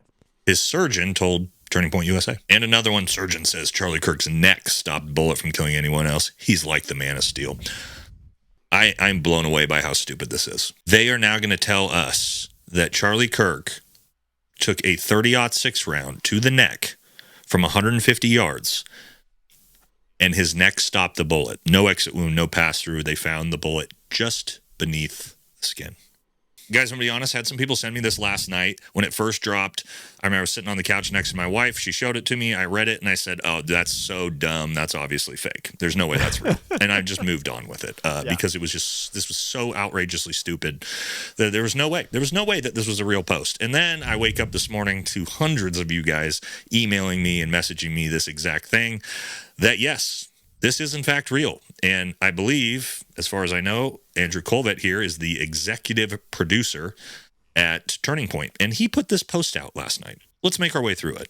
All right, here we go. I want to address some of the discussion about the lack of an exit wound with Charlie. I'm usually not interested in delving into most of this kind of online chatter, and I apologize, this is somewhat graphic. But in this case, the fact that there wasn't an exit wound is probably another miracle. And I want people to know. I just spoke with the surgeon who worked on Charlie in the hospital. That seems weird because that's a violation of HIPAA. But okay, let's keep moving. He said the bullet absolutely should have gone through, which is very, very normal for a high-powered, high-velocity round, for a 30-06 round. Yes, it is. I've seen wounds from this caliber many times, and they always just go through everything.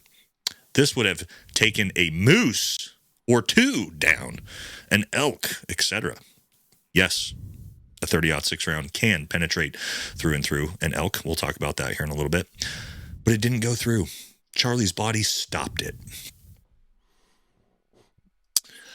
I mentioned to his doctor that there were dozens of staff, students, and special guests standing directly behind Charlie on the other side of the tent, and he replied, it was an absolute miracle that someone else didn't get killed. His bone was so healthy, and the density was so impressive that he's like the Man of Steel. It should have just gone through and through. It's likely would have killed those standing behind him, too. In the end, the coroner did find the bullet just beneath the skin. Even in death, Charlie managed to save the lives of those around him. Remarkable. Miraculous. It's crazy to you go guys back know how through this shit. fucking stupid that whole thing is, right? Here's what's crazy to me. Do these people not realize who's in America what we did for the last 20 years? Do you know how many tens of thousands of global war on terror veterans there are that know exactly what it looks like when a high-powered rifle round hits a human body, especially in an area like soft tissue in the neck? You know how many people hunt out there and know exactly what a 30-06 round does to an elk skeleton or bone? We're not dumb. This ain't gonna work. This man of steel, his bone density. Let's talk about this. Okay? He got shot here in the carotid. If that did hit a vertebrae in his neck, let's understand that neck vertebrae is some of the most fragile bone in the human body because it's so flexible to handle what we do with our neck. So what they're telling you is a 30-06 round, which can blow through elk bone, was stopped by Charlie Kirk's neck and a vertebrae. If you believe that, God bless your little heart. Remember, this man has shot a lot of people, and he's treated a lot of bullet wounds in combat, out of combat, pretty much all of it. You can't get a better expert testimony than Nate. Round. And it's not just me. I looked at every single one of these posts and I went to the comment section. What do the regular populace think about this when they heard this? All right, so from the post from the right-winged angel, Turning Point USA spokesman Andrew Covett said Saturday that Charlie Kirk's surgeon called it an absolute miracle. And the very first comment, bullshit button. That's not how bullets work. Bruh, ain't no way you believe this. I follow this account just to see the lack of critical thinking and laugh. This is a fantasy feel-good. Remember, Nick, this is the narrative that you're shilling. Makes no sense. But now here's the problem, because you're actually going to have tons of people out here that are going to leave this type of comment. Wow, amazing how many people follow you who can't believe in a miracle. God was at work through the life of this man, Charlie Kirk. This is so unbelievable for those who can't see God in his creation. This got me thinking. I watched this clip, and you guys might not think there's not that much to it, but I think there is. All right, you might think at first, oh, this isn't that big of a deal. So what we have... And Nick, because you've reviewed all the evidence so much, I bet you already know who Adam Bartholomew is, and you know his live stream, and you've watched his footage a whole bunch. You're already familiar with that, and if you saw this footage, you'd immediately know it was from Adam Bartholomew because you're so familiar with the evidence. What I have here is a kid being interviewed when the gunshot rings off and a little bit of an aftermath. I want you to watch it, and there was something I noticed about this. Because just from that description, before you even see the footage, you already know that it's Adam Bartholomew's footage because that's the only footage that matches that description that Nate just gave.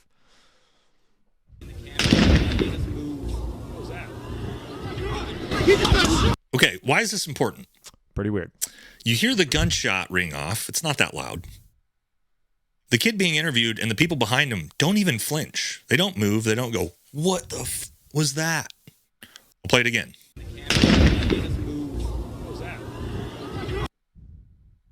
All those people still on the balcony. One kid kind of just like, what was that? Kid being interviewed didn't even sound like he even heard it.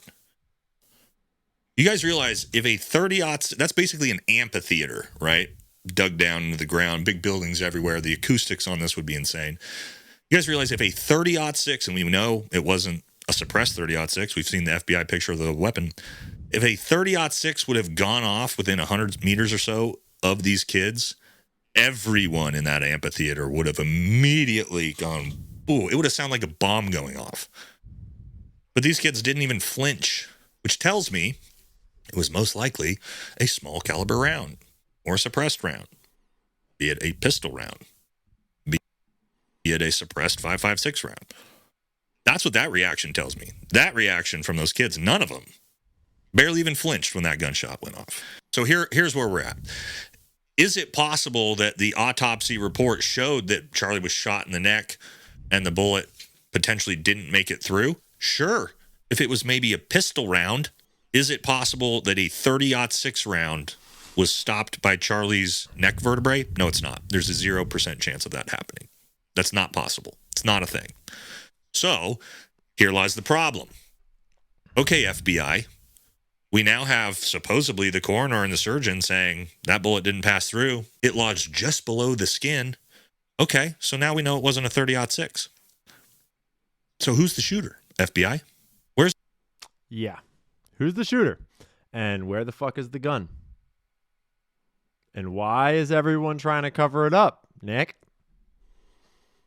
Guys, If you're calling people like me a conspiracy theorist right now for looking at this story and looking at posts like that and going, that's total bullshit, guys, I'm sorry. But this is from top to bottom, start to finish. This entire thing has been pathetic from the FBI. Again, I don't know if it's nefarious or if it's just extreme incompetency. And now with these posts, the surgeon saying it's a miracle that Charlie's the man of steel. His bone density and his vertebrae is strong enough to stop a 30-06 round. Off, dude. That's where I'm at this point. I think the American public deserves some truth, because I think we're all just super tired of being lied about. The same FBI that continues to cover up the Epstein files, even up until yesterday. Kash Patel saying Epstein never trafficked children to anyone now. I mean, it's outrageous, all of this. Yeah. Wound which is here. Pretty outrageous. All right, first thing we're going to take a look at is what this report says. My understanding from speaking with a couple of people high up at Turning Point USA, they let me know that the injury took place right below the jaw in the C2. Uh-oh. The bullet crashed through C2 all the way through C7.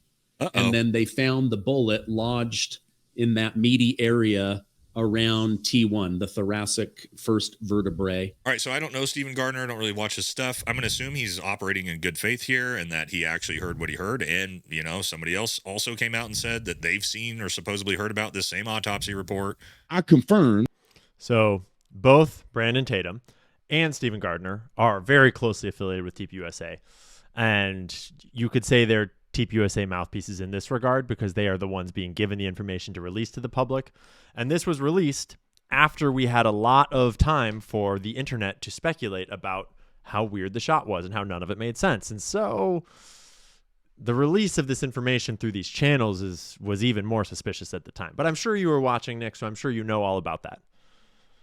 Obviously, because I have connections, and I confirmed that the autopsy was done. I don't want to say too much, but the autopsy yielded where the entry wound was and how the bullet killed him. It's already been determined. Brandon. They found the bullet lodged in his body. They can tell you exactly what was severed, what killed him, where the bullet traveled from his neck down through his body. They have it all, fragmentation of the round that spouted through his body. They have all of that. Okay, they have it all. They've got it proved. Let's see if this even works mathematically or scientifically. Let's jump into it. All right, guys, so basically a middle school math problem. This isn't that hard to figure out. We know that, according to the medical examiner report, this 30-06 round came in, hit him in the C2, traveled down. All right, you guys are going to notice some huge problems with this right away, but let's go ahead and, just look at this objectively. All right, we got a protractor out. Let's put that right here on the C2. Okay, we do know, again, from where Tyler Robinson was shooting, it was a 9-degree slope with a 9-degree offset, essentially meaning almost directly on at a 9-degree slope, which we can travel out from our protractor from the C2 here at 9 degrees. Perfect. All right, as we pull the protractor off, what's the first huge glaring issue you guys are going to see here? Oh, they want to tell you the medical examiner report confirms he was first hit in the C2 vertebrae right below the base of the skull. Biggest problem I see with that from the angle Tyler Robinson shoots him from is that would have hit him in the teeth. Right in the fucking face. And you might make the argument that this didn't come from the FBI. This came from TPUSA. It's not the same. These narratives need to align. If everyone's telling the truth, these narratives need to align. And it's clearly TPUSA leaking out this information from the autopsy to try to allay people's conspiracy theories. And it's just making the conspiracy theories worse. That autopsy, by the way, is in the hands of Erica Kirk right now. But we haven't seen it. But if it says what they say it says, what Brandon Tatum and Stephen Gardner seem to say it says, this is not possible, obviously. And these things matter. Because if it's not possible, then they have the wrong guy. And they are prosecuting a patsy. But, Nick, I would love to hear your evidence of how this is possible. I would love to see your analysis. I would love to see your sources, which I've never seen any of. or even above the teeth. There is no possible way that this round came from a 9-degree angle and a 9-degree slope and hit the C2 way. Now we can make this work for the location of the shot if it enters and hits the C5, but that's not what they're saying. They're saying it hit the C2, traveled down all his vertebrae. It doesn't work. Next thing with this, we're talking about a 30-06 round. Right now you have this 30-06 round traveling at 24 to 2,700 feet per second, or even less, doesn't even matter. Hits him, let's say, hits him in the C2, if this magic bullet that doesn't go through his face somehow. That then refracts straight down into the T1. Yeah, that's not what a 30-06 round is going to do if it hits a human neck vertebrae. We know it's going to blow right through. But even if there was some weird refraction, bullets aren't going to refract almost 90 degrees. We've talked about that. And then keep their actual velocity to be able to do that much damage. Not really a thing. And you can just get footage after footage of operator after operator, Green Berets and Navy SEALs, military, ballistics experts all over the place, pointing out all the problems with this narrative.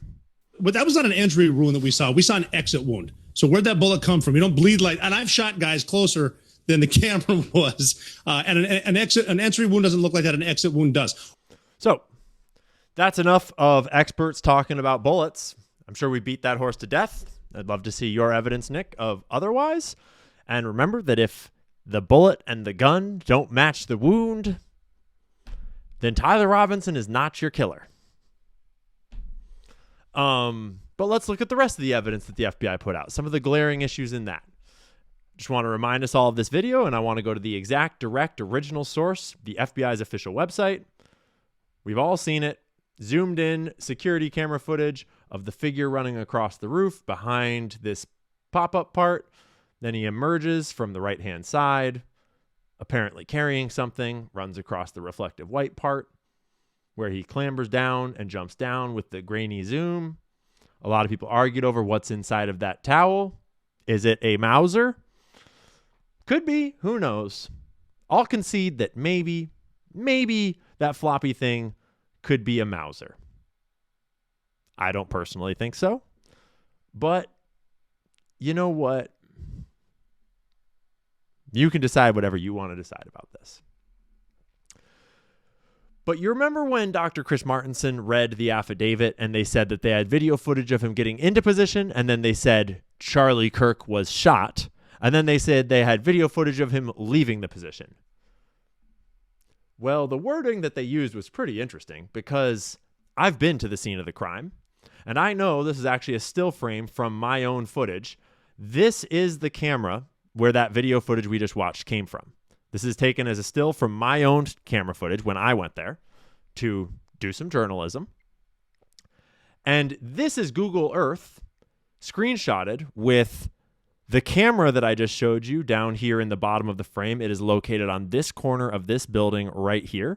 And it is overlooking the entire roof of the Low C Center and clearly would have recorded the shot being taken. But they decided not to show us that very substantial proof that that figure in that video is the one that took that shot with that rifle that they told us that he had. And that's a little weird. That's a little weird. But let's talk about the photos that they put out, because they were kind of weird too. Here's the video, and here's the photos. And you might notice that here, his right leg is bent, and here, his left leg is bent. But we were told that he had a rifle down his pants, down his skinny jeans. And there was exhaustive arguments about whether or not a rifle would fit down the skinny jeans. But just let's add this to the pile of things that are a little suspicious. On top of the fact that the rifle could never have created the wound that we saw in the first place. Because there's another reason why we're looking at these photos. How much face do we see in these 6 photos? Because these are all the photos that we had when a certain critical part of the story occurred. I have the affidavit directly quoted here in my document. highlighted the camera, capturing the individual running across the roof, low crawling into the area, etc., just like we saw. This is talking about the surveillance where they got the photos. Throughout the surveillance, the suspect keeps his head down and rarely raises his head enough to get a clear image of his face. As he proceeds across the campus, he is seen walking with an unusual gait. He walks with very little bending in his right leg, despite the fact that this is his right leg bent right there, walking up the stairs. He also had to clamber over a railing with his unbendable right leg, but that's not what we're getting at. Onto the roof where he leaves the camera's view. He assembles the rifle, goes and takes a shot. We'll come back to DNA consistent with Robinson was found on the trigger, other parts of the rifle, the fired cartridge casing, and the towel. Notice in the affidavit, they didn't mention this mysterious screwdriver that we kept getting told about, which I'm sure you remember, Nick, because you followed the case so closely. The screwdriver was critical to the narrative of the rifle being disassembled in his pants and then being reassembled on the roof. And at a moment, early on, they actually told us that he disassembled it on the roof and then reassembled it in the woods, but that's not what happened, and we all know that because they gave us the footage of him running away right after the shot. But here's the critical piece. Robinson's mother saw the photo of the shooter in the news and thought the shooter looked like her son. Robinson's mother called her son and asked him where he was. He said he was at home sick and that he had also been at home sick on September 10th. Robinson's mother expressed concern to her husband that suspected the shooter looked like Robinson. Robinson's father agreed. So from these 6 photos, this random mother in Utah said, "Oh my gosh, that looks so much like my dear son that I'm going to suspect my son of murder." Do you think there's any mother in the world that's going to see these photos and think, I suspect my son of murder? Maybe if he wears that exact outfit. Maybe. But it gets better. Oh boy, does it get better. Robinson's father reported that when his wife showed him the surveillance image of the suspected shooter in the news, he agreed that it looked like their son. He also believed that the rifle that police suspected the shooter used matched a rifle that was given to his son as a gift. So this is from the affidavit that came out much later, but remember, this is his father recounting how he knew it was his son at the time. Okay. Do I have that rifle in here? No, I have to go to the rifle over here. There it is. That rifle. That's the rifle that Tyler Robinson's father apparently saw in the news and then suspected that it was his son because it's an heirloom rifle. But the one problem is that's not the rifle that Tyler used. And we know that because the news outlet that put this photo out told us that later, that they were told that it was a certain type of rifle, and then they went and used a stock image of a similar rifle for their news story. And we, to this day, have never seen a photo of the actual rifle, and neither has Tyler Robinson's family. At least, not in the news. And so, in the affidavit itself, they actually include information that illegitimizes their own narrative. He also believed that the rifle that police suspected the shooter used matched a rifle that was given to his son as a gift, despite the fact that no such photo was ever published. Awfully convenient, though, that there's this heirloom rifle that perfectly ties Tyler Robinson to the scene of the crime, the kind of thing his crazy boyfriend might have had access to, the kind of thing that anyone might have been able to get from his apartment and plant at the scene of the crime. Possibly. So then they go and get they convince Tyler Robinson to come in. He kind of admits to them. All this weird shit happens. We're not going to go through all of it. The family friend, remember? So I'm sure you remember, Nick. I'm sure you remember that his parents got in touch with him. They were sure. They were like, oh my gosh, our son is a killer. We can tell because of the photo of the gun that we haven't seen before. And so then they convince him to come over to the house. He kind of sort of admits to them that he was the killer. They kind of convince him not to off himself. And then they have a friend who used to be in law enforcement or something come over to convince Tyler Robinson to turn himself in. And he agrees. And this part is really weird. The family friend spoke to police and reported telling Robinson that it would be best if he brought all the evidence with him to the sheriff's office to avoid police having to search his parents' home. If he was ex-law enforcement, you'd think he would realize, I mean, hey, I'm no law enforcement expert, but I would assume that you're not going to trust the killer to bring all the evidence. You're going to go out and look for all the evidence, right? So that's a kind of weird piece of the narrative. Just Tyler, bring all the evidence that they're going to need in order to convict you with you. Let's just bring all the right stuff so they can convict you. But you know what you can't bring? He asked Robinson if he had the clothes that were related to what he did. But Robinson replied, a little conveniently, that he had disposed of the clothes in different areas.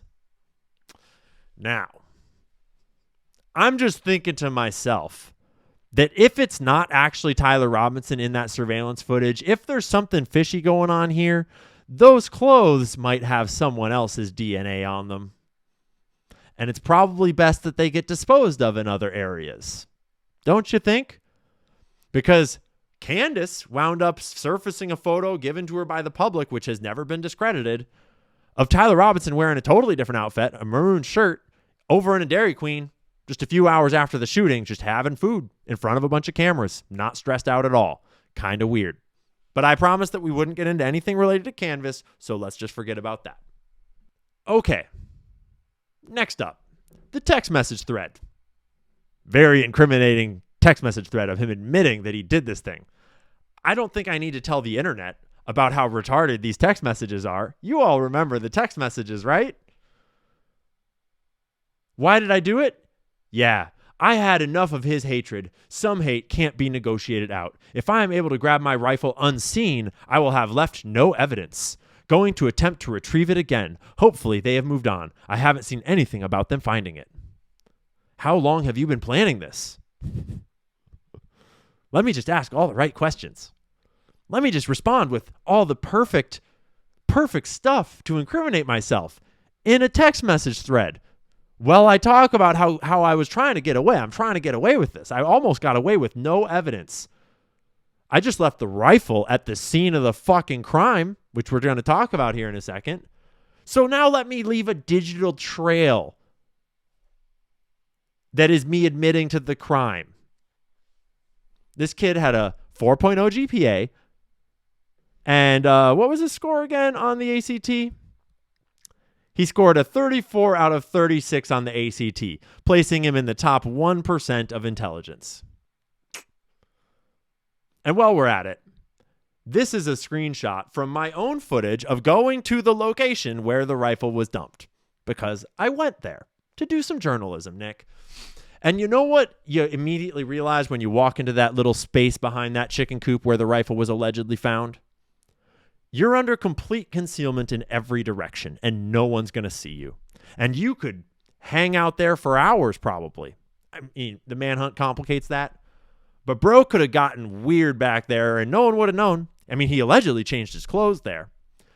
But he didn't think to try to disassemble the rifle and hide it again the way that he had it hidden when he entered the scene and take it with him.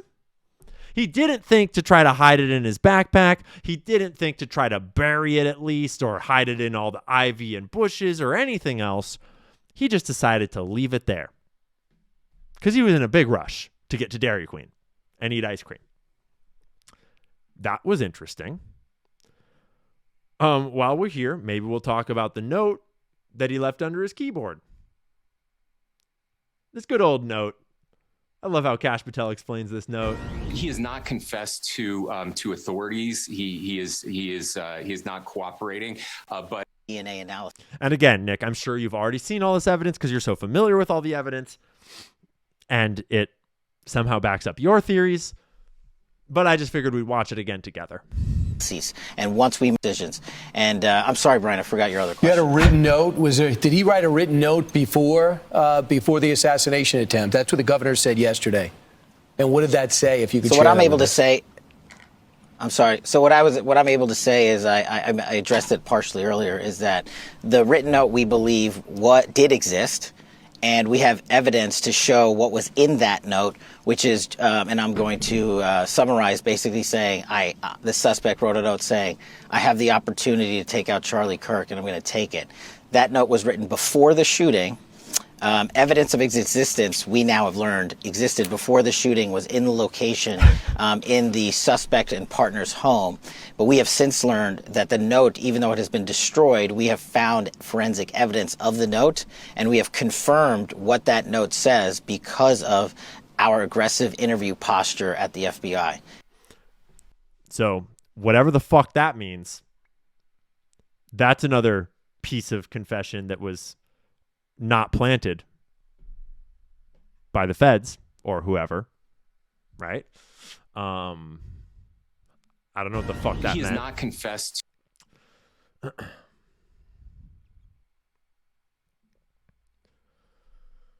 And then let's briefly mention Discord, because we had these Discord logs that allegedly he went into Discord and he admitted to all of his friends that he had done it. But then Discord came out and denied that was true. And then the whole thing kind of went away until Turkey Tom got some really weird leaks later on, which was also very suspicious. Discord said, there's a quote from this article that you can look up for yourselves on the Daily Beast. Discord said Friday that Tyler Robinson, the 22-year-old suspect, did have an account, but that he did not use it to plan the shooting Wednesday afternoon at Utah Valley University. That directly contradicted Utah Governor Spencer Cox, who had said at a news conference Friday morning that Robinson's roommate had shown authorities messages on Discord from Robinson. The messages referenced in recent reporting about planning details do not appear to be Discord messages, the spokesperson said. These were communications between the suspect's roommate and a friend after the shooting, where the roommate was recounting the contents of a note that the suspect had left elsewhere. So, I think that we have sort of beaten a few of these points to death, and we could go on and on and on and on and on, and we have over months and months and months without you, Nick. But let's just review. The rifle and the gun, the shot, the bullet, all of it doesn't fucking work. And I'd love to see your sources that make it work, because if the rifle doesn't work, none of it works, and quickly you start to ask yourself who would be the most likely culprit, who would be capable of this kind of cover-up, of this kind of planning, of getting a patsy, of all the things that we have seen. Who would have motive? The footage. I would argue there's a lot of problems with the footage, but maybe we'll find out in court. The court trial that they're going to not show anyone anything about, that one. Maybe they'll show us the footage in court. His confession to his parents, there's fucking holes literally in the official affidavit that prove that there's lies in the affidavit, that we all know there are lies there. Him turning himself in. Oh, yeah, I forgot to mention that someone FOIA'd and asked for the footage of Tyler Robinson turning himself in at the police station, and that police station replied and said that they had lost or deleted the footage. How surprising. How coincidental. How convenient. I'm sure it's nothing. Love to see your evidence on how it's nothing. Text messages to Lance Twiggs. I do your best. His Discord logs, maybe, could be. But the rifle needs to also work. Note left under his keyboard. I don't fucking know what Cash told us about it. I don't understand what, I'm pretty sure he said that there used to be a note. There was once a note, but then it got destroyed probably by our guilty suspect, Tyler Robinson. He destroyed the note, but we had an aggressive interview posture, and we determined for sure that the note used to exist. So it used to be evidence, and now it's evidence again when we talk about it. There was DNA on the screwdriver, which now is no longer being mentioned for reasons that aren't explained. There was DNA on the towel and the rifle, which there's no reason there could ever be Tyler Robinson's DNA on a towel and on his own rifle that I'm sure he put on the scene. And his car was seen on doorbell cams near the scene, which we're not going to get into because that's a whole other video, which I've made a few of.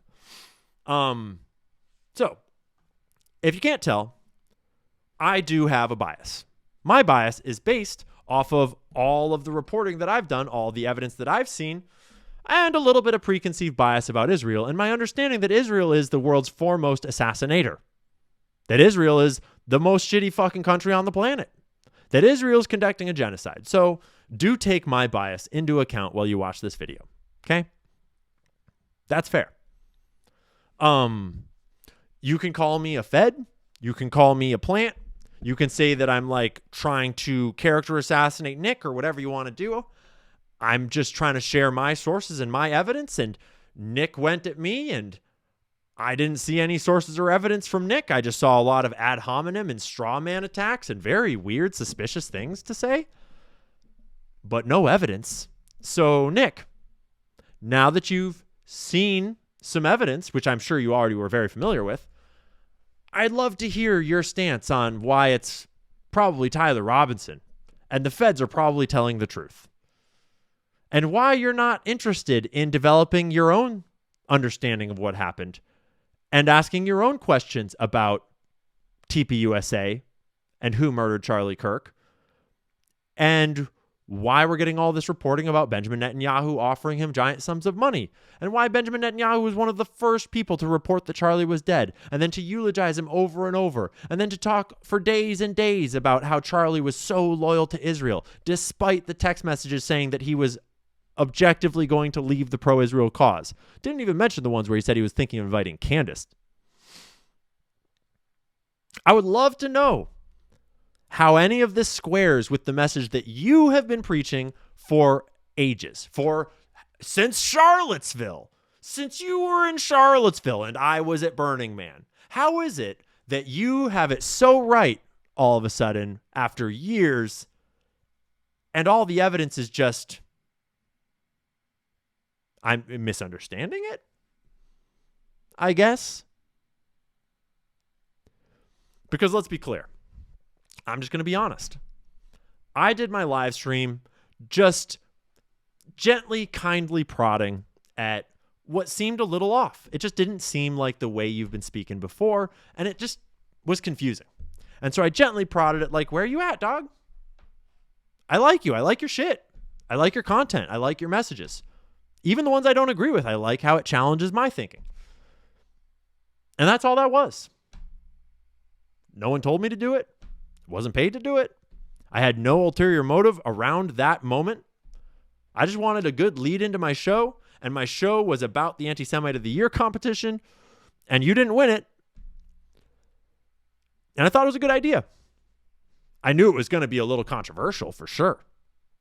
And I was curious how you'd respond. And I figured you would respond intelligently. And then the response that you gave was the most fucking suspicious and weird fucking thing I have ever seen. Just to be honest.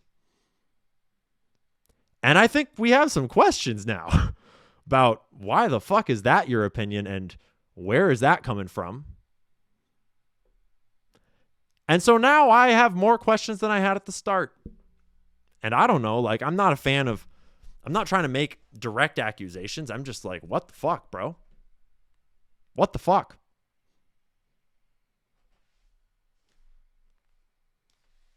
So I'm sure I'll get a lot of heat.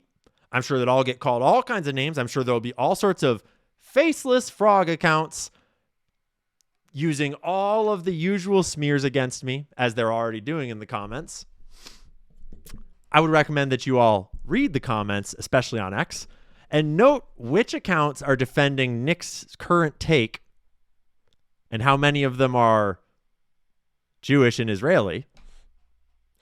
And notice the types of tactics that they're going to level at me and who's doing it. Don't trust me. Just double check my sources, double check my reporting, come up with your own perspective, your own opinions based on the evidence. Don't trust Candace. If you want to watch her and come up with your own opinion based on the evidence that she's sharing. Because a lot of what she's sharing is just her trying her best to solve the murder of her friend. And Charlie wasn't my friend. But I'm trying my best to solve his murder because it matters to America and to me as an American. And it matters to the future of our nation, especially if Israel was involved. Nick? And I said in my last video that, Nick, if you were killed, I would devote the same amount of resources to solving your murder because it would be equally important, especially in these charged times. So, that's where we're at. That's how I feel. And I'd be curious how all of you feel. I'm sure that the comment section is going to be fucking wild. Nick, if you want to debate this on a live stream ever, I'd be happy to debate the murder of Charlie Kirk on a live stream. I just felt like this recorded format was best for presenting evidence because evidence matters. And yeah, I'd love to see yours. So, now that we've said all that, let's close with one last important piece.